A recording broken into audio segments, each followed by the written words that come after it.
Good Tuesday afternoon to you. Welcome to the Jon Sanchez Show on News Talk 780 KOH. It's a pleasure to be with you and a pleasure to be with my co-host. One will be joining us shortly. That is Mr. Millard, wrapping up a meeting. But we have the other co-host. That is Mr. Corey Edgeved, Realty Big C. How you be? I'm doing good. How are you doing? Very good, thank you. Very Nice. good, thank you. Well, Corey, the world of artificial intelligence, AI, how it plays into the world of real estate.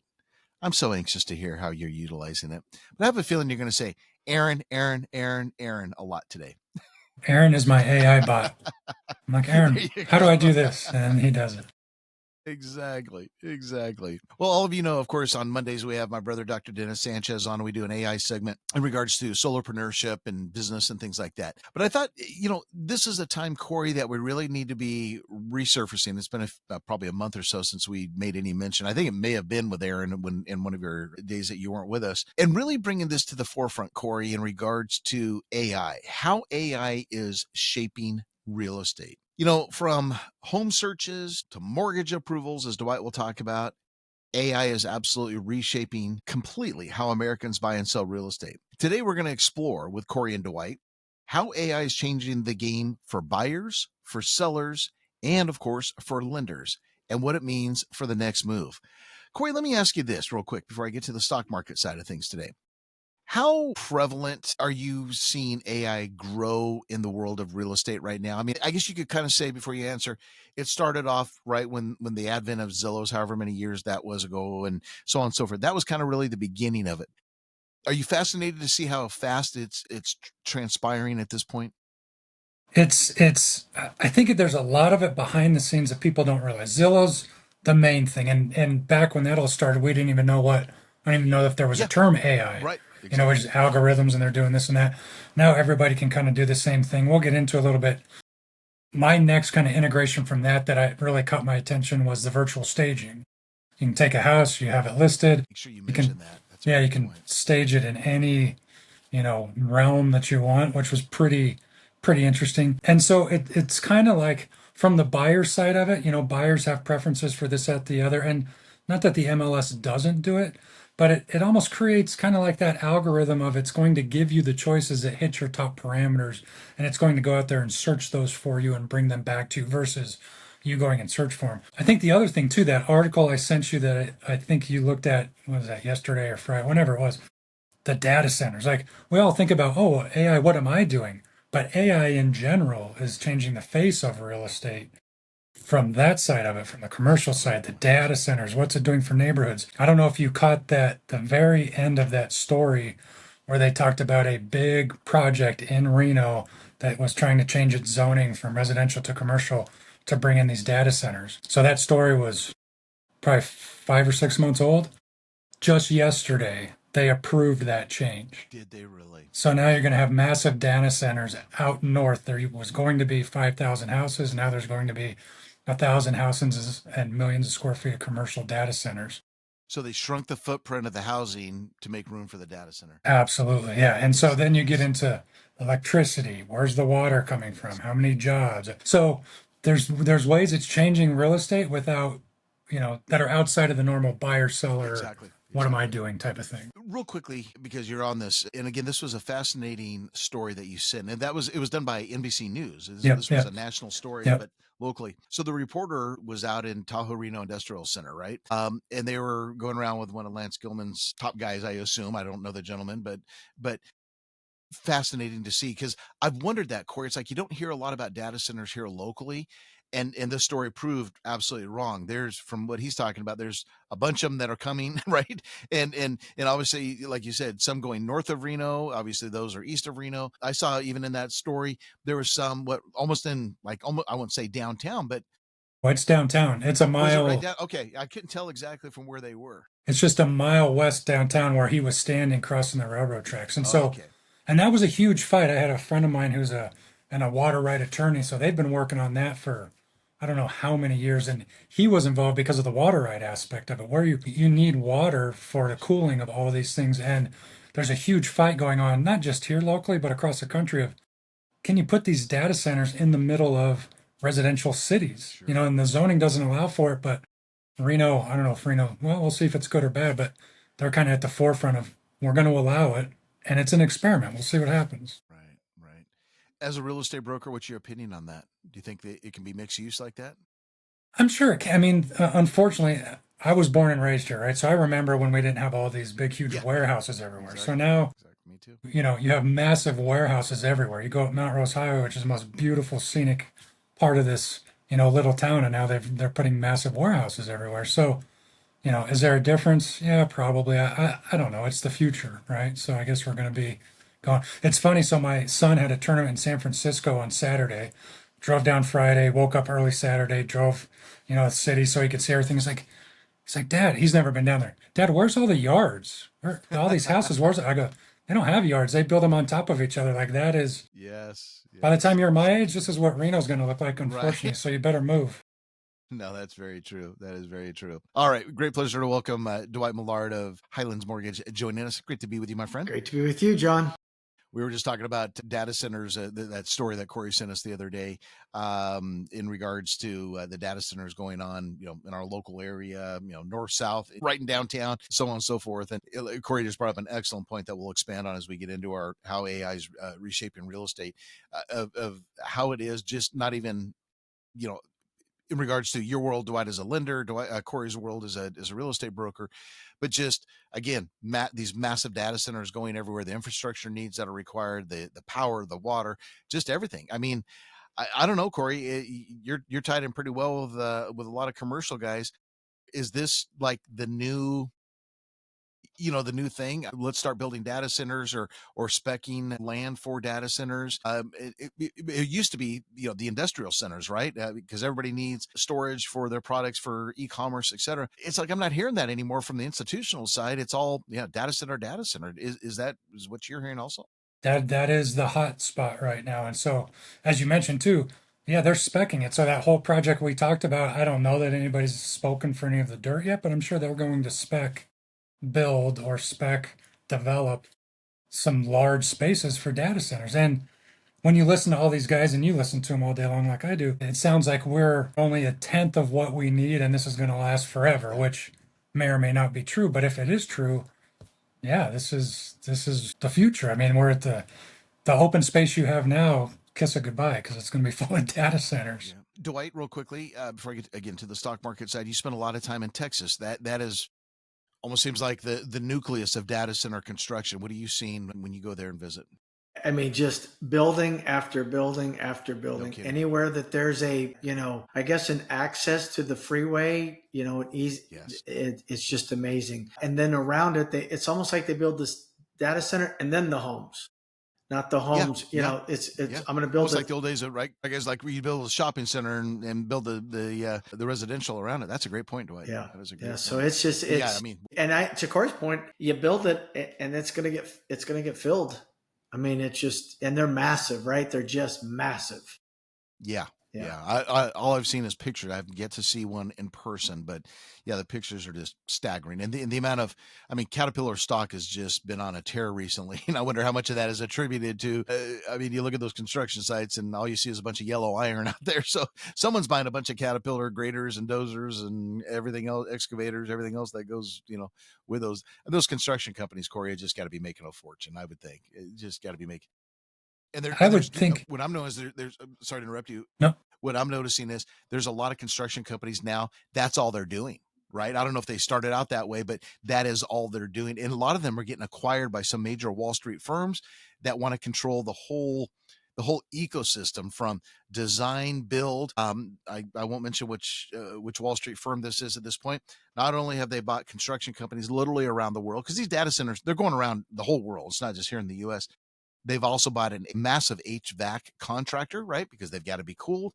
I mean, to your point, it's a whole infrastructure play, an entire infrastructure play. Well, and It's it'd be crazy. interesting to see as this goes on, maybe years, maybe decades, that footprint will probably shrink, right? They'll get better at what the size needs to be and Yes. the capacity. Yes. Do you need 1 million square feet? No, we can do with 5,000 square feet what we used to do with the million. So Right. this whole thing is just it's got a lot of different, variants that'll happen Yeah. over the years. Well, I think what's going to be interesting is when we see little nuclear power plants Sure. popping Yeah. up in our backyards, because Yep. that's where they're going with this, at least at this point. And there was one company came out the other day and they're playing around with hydrogen technology, right? Cheaper and so on and so forth. So who knows what it's going to be? All we know, like you said, it's going to take a lot of water. It's going to take a lot of power. And as time goes on, they'll figure out ways to do it cheaper, faster, smaller, but with the same amount of output. Yeah, it's amazing. Absolutely amazing to watch this. So yeah, it's going to be a fun topic. We've never really got into this aspect of it. All right, let's go ahead and get the break out of the way. We come back, tell you what happened in the stock market today, how the president moved the market again. Actually, it wasn't him. There's this guy called Jameson Greer. He moved the market in a very nice positive direction today. But we'll tell you all about that and many more details. Then we'll get into our topic with Corey and Dwight, how AI is shaping real estate. But first, let's turn it over to the wonderful Kristen Snow in the Right Now Traffic Center. Hello, Kristen. Welcome back to the Jon Sanchez Show on News Talk 780 KOH with Corey Edgeveds related to White Millard of Highlands Mortgage. All right, let's get to the mortgage side and the stock market side of things, and then we'll get to our topic, how AI is shaping real estate.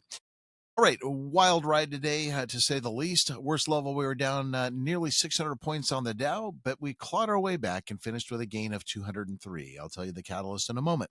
0.44% increase. The NASDAQ composite up down 172 points, 0.75% to a close of 22,520, down 10 points, just a fraction of a percent, finishing the day at 6,644. All right, so we had a nice rally yesterday, right?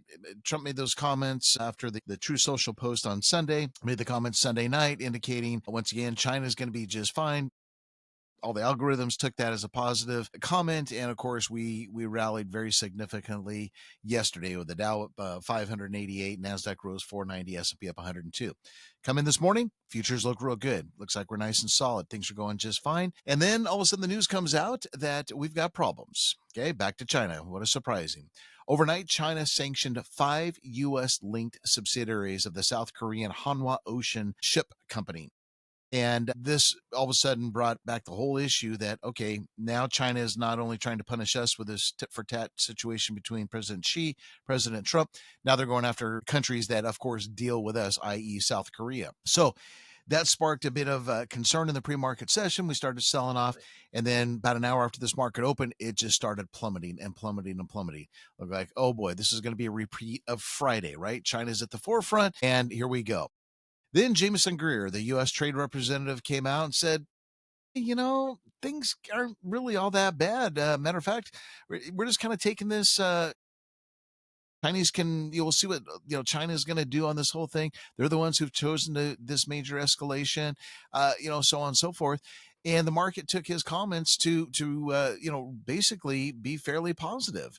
And so all of a sudden, man, this market rips higher, right? And hence we finished up, like I said, strong 202 points on the Dow. So there's much more to what Jameson Greer had to say, but bottom line, he had positive comments. Now, this is the bizarre one, guys. I don't know if you guys saw this or not. So we get into after the close, and now we come back to the president. Okay.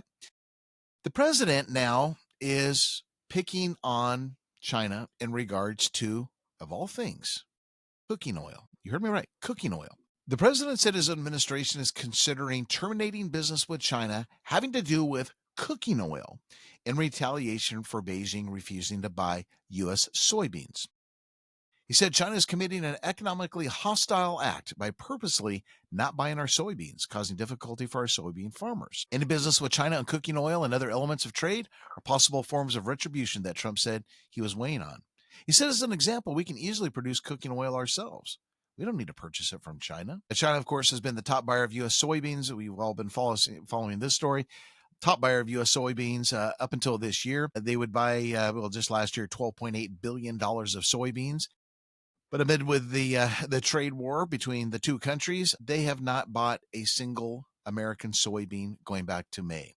And hence why our U.S. farmers, the hardworking men and women out there, are suffering, the soybean farmers. Trump, of course, has indicated his desire to give them some financial relief, but so far none of that has happened at this point. But I just found it kind of bizarre that, of all things, again, after the president on Sunday indicating, don't worry about China, it's going to be fine, market rallies yesterday, that now we're coming back and we're arguing about cooking oil.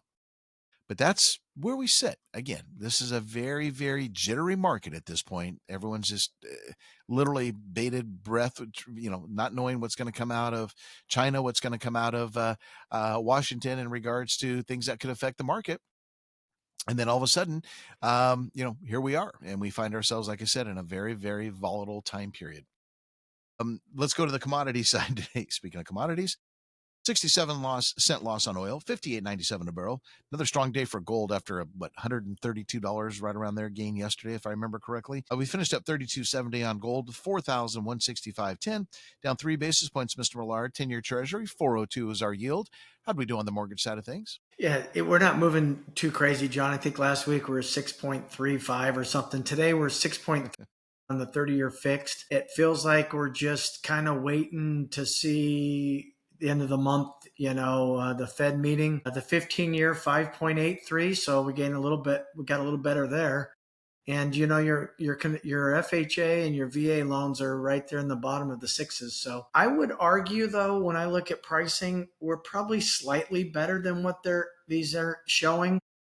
Okay. Oh, interesting. Yeah, the mortgage-backed security market was a little stronger than your Treasury market today. So, but it's still that little pesky 6.3, 6.35. So, I mean, we need to get that down. We're still 20 basis points higher than what we were that Tuesday before the Fed decrease. So, I don't know. You and I have gone back and forth and talked several times what's going to break this, and I'm not sure there's much out there. So it feels like everybody's kind of dug in. These builders are kind of like accepting the incentives aren't going away, right, Corey? I mean, everybody's going to have to just keep pushing the incentives. Yeah. Well, to the rate side of things, of course, Jerome Powell did speak today at a conference, and nothing really new out of the chairman's mouth. But I will share this with you guys. I don't know if you had a chance to see the latest CME FedWatch tool in regards to the probability of our next interest rate cut. The CME FedWatch tool, as I indicated, is the barometer that everybody looks at.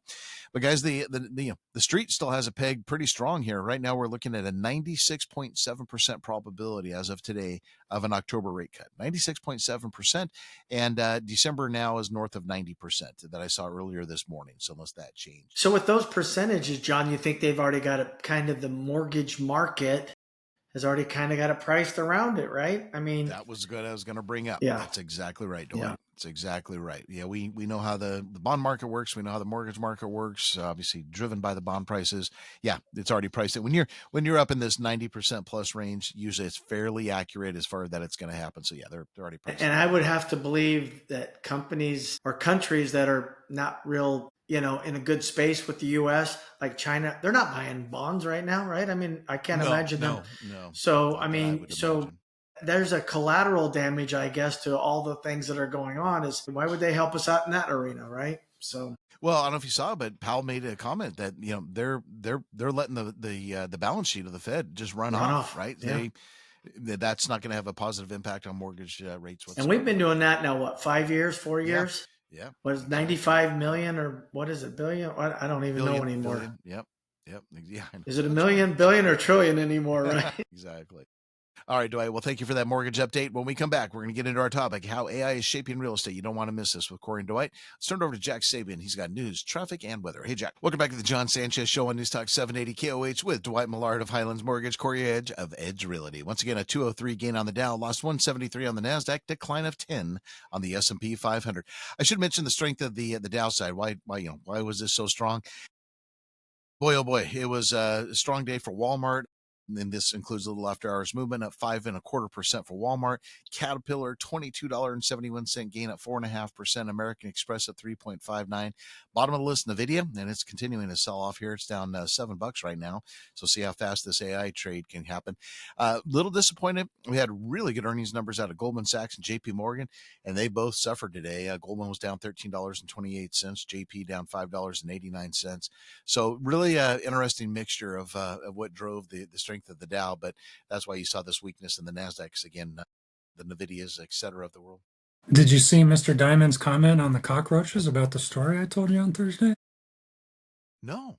About the bankruptcy and kind of the weird stuff that was going on in that big bankruptcy. I saw the headline right before the show in regards. Okay, to go ahead and you read it, I didn't, but go ahead. And that's what he. I think I was mentioning to you guys last week. Like, man, have you seen this bankruptcy? Like, there's a bunch of weird stuff. And you're talking about a company that creates Fram auto filters and yep. Amco wipers, etc. Yep. Okay, go ahead. Billions and billions and billions of dollars of off balance sheet debt that nobody knew about, and all these banks and everybody's kind of. I think there was a big thing on Friday. Some of there were redemptions were coming into Jeffries, and Jeffries was getting hit because all these hedge funds were trying to redeem. Anyway, Jamie Dimon today was asked about it, and he goes, well, usually, and you've said this before multiple times, John, where there's one cockroach, there's usually more, so be careful. So it's very interesting. There you go. Yes, indeed. I'm an absolute firm believer in that, Corey. I've seen it way too often over my career. Yeah, and that's the second. We had the used car lender not long ago. Yes. Bankruptcy. Yep.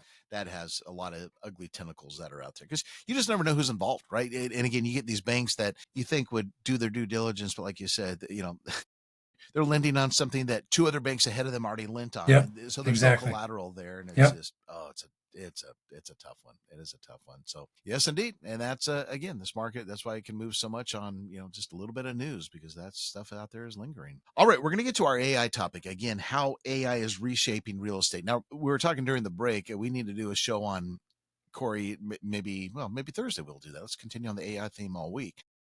Again, how AI's on a commercial basis, and like you were talking about earlier, that great insight in regards to the data centers here locally, et cetera. But today we're going to focus on the residential side of things. So let's start off. The guys put together about 7 points of how AI is impacting the residential real estate side of things. And Corey, let's start off with your first point, which is the AI powered property searches. Define what's going on there.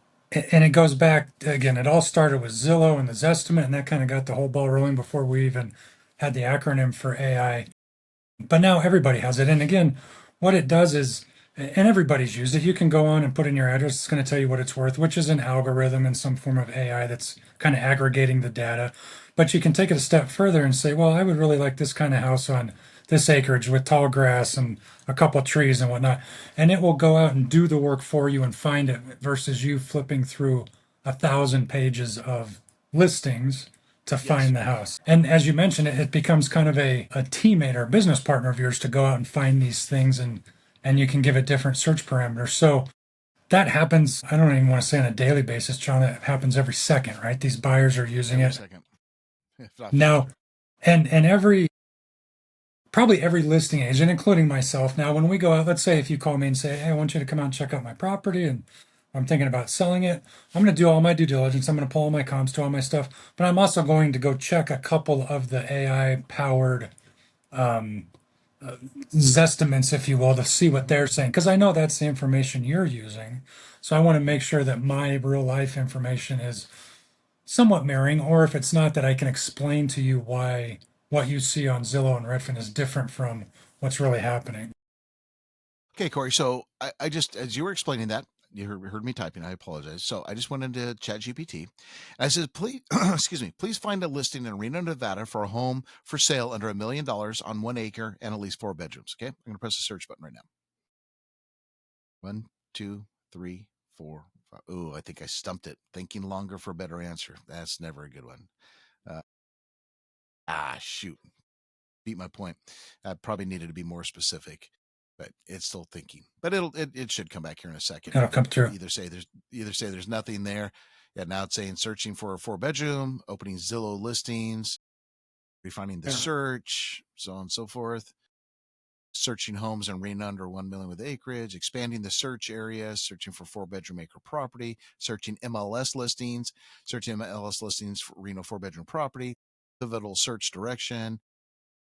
Now it's looking again for acreage, listing strategy. It's now talking about it's just thinking. So what are we, maybe 20 seconds now? It's looking at the NNR MLS. What is that, Corey Lee? Same thing. It's the MLS, Northern Nevada Regional. Okay. But then think about too, as a buyer, you can go in, and a seller too, school districts, neighborhoods, crime on this street. I mean, it goes further than just the house itself, but the living standards that are around. You can get into criminal activity and what do they call it? The sex registry. Yes, exactly. All kinds of stuff. Yeah. Okay, it's finding open and listings. I won't say what the address is. Finding more options. So, okay, so not as fast as I thought it would. But while that's doing that, okay. So, Corey, give me a real life example for someone. Oh, here we go. Okay. Here are 2 active Reno listings match under $1 million, greater than or less than 1 acre and at least 4 bedrooms. So it just gave me one address, the listing price of $734,900, 4 bedroom, 3 bath, 2,372 square feet, blah, blah, blah. Gave me the next one. It says, want me to narrow further, i.e. horse zone property, single story, specific school, garage count, or pull a few more options from the South Suburban Galena Verdi that sit on a full acre lots. I mean, right. it's already knows, it's searching again outside areas, knows our outside areas like Verdi and all that stuff, right? Sure. It's Yeah. It's It can go amazing. It in. knows the questions to ask you follow-up questions. That's the scariest That's thing. one The thing with follow-up it, questions I didn't even think of half the time. No, it Right. will ask, it will sit there. I could sit here for an hour. It will keep asking you questions. You actually have to tell it, or at least I do. Okay, I've got enough, right? Because it will dig so deep, in anything you want. Well, as Corey goes on real quickly before the next break, I'm going to just say yes to these additional questions. You want me to narrow it further? So I'm just going to say yes, and we'll let it chug away here. But Corey, let's go to the second point you brought up, the smart pricing and predictive analytics. I love that, those two words, predictive analytics. Okay, let me stop. So there it goes real fast. Now, Corey had just brought up one, let's see, best price match found. 199,900, 4 bedroom, 3 bath, 2,928 square feet on 1 acre. No HOAs, rural field, decent access to freeways, status under contract. This is probably your best bet right now, it says. That meets all your criteria. If that one falls through, here are some more leads to monitor. Now it's given me 4 other leads similar to that. And now it finally wraps up and says, if you like, I can send you 5 to 10 live listings with photos, maps in Cold Spring, South Reno, Verdi that exactly match 4+ bedrooms, under an acre, under $1 million, and email alerts set up. Do you want me to send those to you? I mean, So it what is. does that take? Yeah, I mean, it doesn't take, and it's kind of like you mentioned, the more you almost got to be careful the information you put in because you may be limiting it too much, you may be expanding Well, it out too absolutely. much. I mean, That's where we get into knowing the prompts, right? exactly. And that's an art in and of itself that Sure. you have to know what to ask it. But Yep. yeah, to your point, Dwight, it will sit there and just keep going and going and going, and it will do what you want it to do. I've yet to stump it with all the different things, and I'm on it, sometimes 15, 16 hours a day. Okay, my friend. When we come back, we're running late as always. Let's go to point number 2, Corey. Let's go to number 4, Dwight. I want to get this in on the mortgage pre-approval and of how AI is working on that, and then we'll come back and backfill some of Corey's points. Drop it up with Kristen Snow right now, Traffic Center. Hello, welcome back to the Jon Sanchez Show on News Talk 780 KOH. Mr. Millard, your phone number, sir. Yes, sir. Thank you, Mr. Edge. So, Thank you, fellas. Okay, Dwight, let's go to, we're going to jump down to point number 4 in our how AI is reshaping real estate. And that is mortgage pre-approvals in literally, I was going to say minutes, but sometimes can be seconds. Yeah, probably working with this. It's been coming for a long time. It started with, let's go with Quicken, which is now Rocket, which allowed you, that was their whole platform, right? Was consumer direct lending, and so what they've done is we've expanded since that. So a lot of times people don't want to meet with us, especially since the COVID days, right? Mm-hmm. So we all have links. Go to my, application. The simpler, the better, right? Right. And and all of a sudden you get it. John, at some point in time, the agencies, Fannie and Freddie, are going to allow you to go directly to them. I have to do it, right? Because we have the contract with them. Once they've completed it, I can get it, like you said, in minutes. If not minutes or seconds. It just imports credit. Now, it's only as good as what you put in there, right. But now they're getting better, John, where they can actually go and do a verification of your employment online. Well, I was just going to say, I mean, your savings, they participate if your employer participates. All it really needs is your social, right? With AI, I mean, they can go out and pretty much. It can. Yeah, there are, they call it, I think it's day one or whatever type of a program. And if your company sponsors it, you can go pull your employment information and put it in it.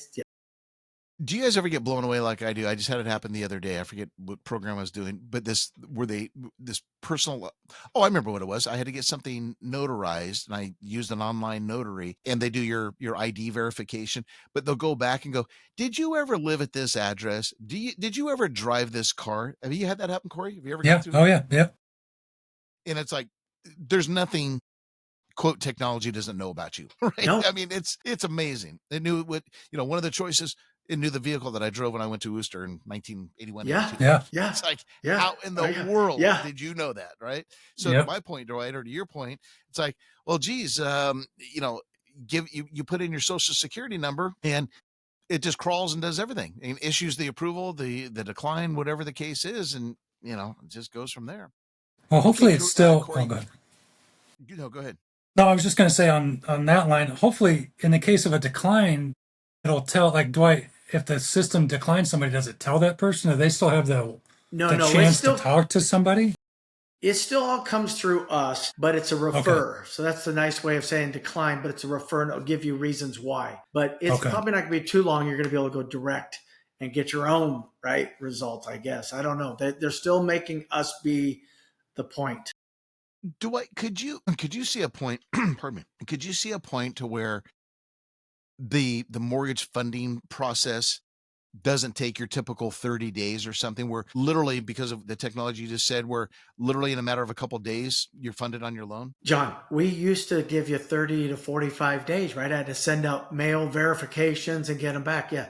Everybody wants 15, 20. 21 days is kind of almost now the standard. I mean, that's the push. But could you see it go down to a couple of days with technology? No, well, right now per TRID, it's 10 days, the minimum of 10 days. But but I think 10 days, 15 days is going to be probably becoming kind of maybe the norm.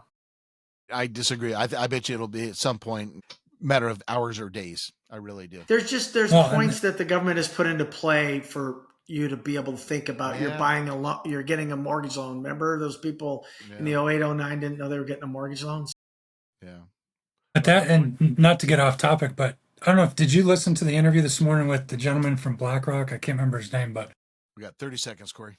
Tokenized. So to your point, yes, it's direct lending, titles are tokenized. Like that could all happen. All this stuff you could buy a house in 24 hours, right? Like once that process gets down. So get with the times, Millard. Get with the times. I'm trying. I hear you. Hey guys, well, we'll tackle the rest of this on Thursday and then a few more things on the commercial side of AI and real estate. Great job, boys. We'll do it again tomorrow on the Jon Sanchez Show. God bless. Have a great afternoon.